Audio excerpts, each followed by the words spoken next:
Ketua KPU RI Hashim Asyari kembali melakukan pelanggaran etik.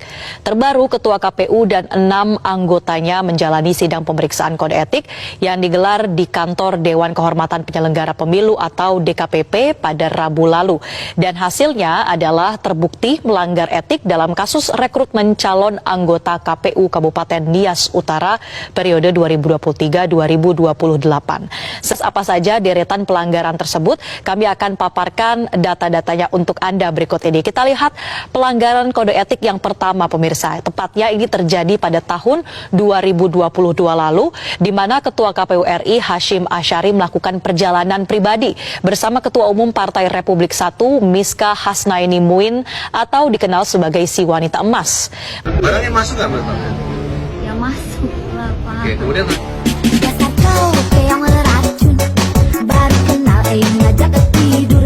mereka diketahui berziarah bersama ke Yogyakarta. Dan pemeriksaan etik pada saat itu pun sebenarnya dilakukan DKPP bukan tanpa alasan. DKPP berpendapat bahwa tindakan Hashim dapat menimbulkan konflik kepentingan. Karena pada saat itu Partai Republik I merupakan salah satu bakal peserta pemilu, jadi sedang mengikuti proses pendaftaran di KPU untuk pemilu 2024. DKPP akhirnya menjatuhkan sanksi peringatan keras terakhir untuk Ketua KPU RI Hashim Asyari. Kita lihat untuk kasus etik yang kedua, pemirsa. Ini terjadi di tahun 2023. Kasus etik yang kedua adalah soal pencalonan caleg perempuan. Kita lihat di slide berikutnya bahwa sebetulnya, pemirsa, ada aturan dalam Undang-Undang Pemilu bahwa untuk jumlah atau kuota caleg perempuan ini minimal adalah 30% dari seluruh bakal caleg yang didaftarkan oleh partai politik.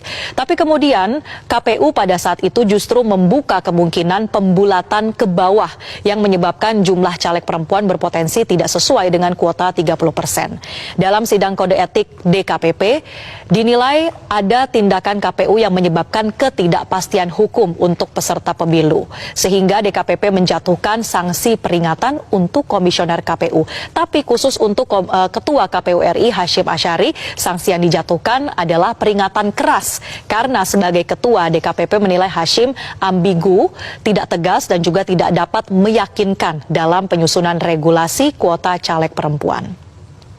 Kemudian, pemirsa, yang tidak kalah menghebohkan terkait dengan kasus etik yang juga menjerat Ketua KPU RI ini adalah soal pencalonan Gibran Rakabuming Raka sebagai calon wakil presiden.